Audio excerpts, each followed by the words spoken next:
अगर अपन बात करें HDFC AMC जिसका रिजल्ट आया, 20% का रेवेन्यू अप था, 30% का पेट अप था। पेट माने profit after tax, net profit जो शुद्ध लाभ अपन जिसको बोलते हैं। तो HDFC AMC का मेरे हिसाब से अच्छा रिजल्ट्स था। थोड़ा सा एनालिसिस करते हैं आगे चलने से पहले। फिर अगेन कोई रिकमेंडेशन नहीं है, ये वीडियो प्योरली एजुकेशन पर्पज़ के लिए हैं। अपन केवल यहाँ पे बिजनेस एनालिसिस सीखते हैं और कुछ भी नहीं। HDFC AMC की बात करें, क्या बिजनेस है इसका, मतलब क्या बिजनेस मॉडल है कि 30% का प्रॉफिट ग्रोथ आता है और कैसे ये पैसे कमाता है। तो जो असेट मैनेजमेंट कंपनीज होती है, जो म्यूचुअल फंड्स होते हैं, अपन सीधा सीधा बात करें लेमन लैंग्वेज में, तो जो म्यूचुअल फंड्स होते हैं उनकी कमाई होती है, जैसे कोई भी SIP करता है तो उसका जो उनका एक सर्टेन कमीशन होता है, वो जो उनके चार्जेस होते हैं वो चार्जेस काट करके उनका वो रेवेन्यू होता है, और उस रेवेन्यू में से वो एक्सपेंसेस निकालते हैं, वो उनका प्रॉफिट होता है। तो वो एक AUM का परसेंटेज होता है, 1% 1.5%।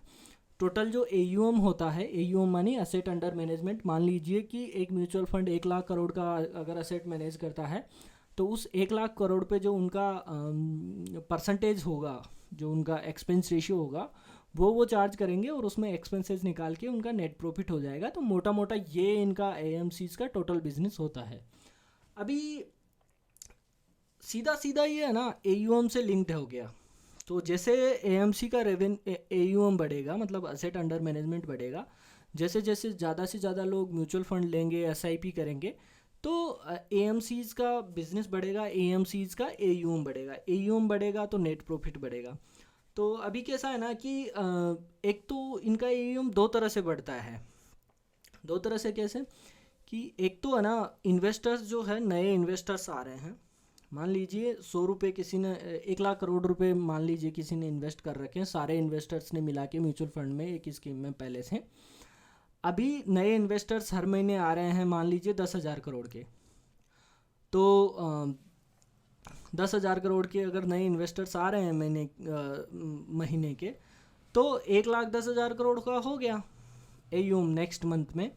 अभी उस पे इनको 10% प्रॉफिट हो गया, तो 11,000 करोड़ का मान लीजिए उस मंथ में 10% का AUM इंक्रीज हुआ, मतलब इनको प्रॉफिट हुआ उस स्कीम पे।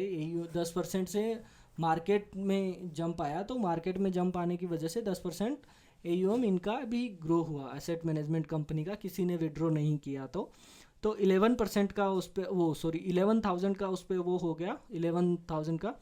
तो टोटल हो गया 1,21,000। तो ऐसे एक तो कोई SIP कर रहा है नहीं, उससे इनका AUM बढ़ रहा है। दूसरा मार्केट ग्रो कर रहा है, उससे भी इनका AUM ग्रो कर रहा है। तो बहुत ही सस्टेनेबल बिजनेस है फ्यूचर के लिए। 15 से 20% का अगर आप ग्रोथ देख रहे हैं तो असेट मैनेजमेंट कंपनीज में मिल सकता है। हालांकि HDFC AMC का अगर आप देखोगे तो मार्केट के पहले ही बहुत बड़ा हो चुका है, तो इससे बड़ा तो क्या होगा, मतलब और बड़ा कितना होगा ये कुछ कह नहीं सकते। बट एक सर्टेन मतलब आप सस्टेनेबल बिजनेस आप इसको कैटेगरी में डाल सकते हैं और एक एनालाइज कर सकते हैं। जब भी आपको रीजनेबल वैल्यूएशंस पे मिले तब आप ले सकते हैं। जब अभी ये थोड़े टाइम पहले बहुत सस्ता था, 1600 1700 1800 के करीब भी आया था एक शेयर। अभी तो 3.5 के करीब चला गया, 3,500 के करीब। बट उस टाइम पे मतलब अगर किसी को देखना था, सस्टेनेबल बिजनेस था, तो देख सकता था। बाकी रिजल्ट्स की बात करें तो मुझे अच्छे लगे HDFC AMC के रिजल्ट्स।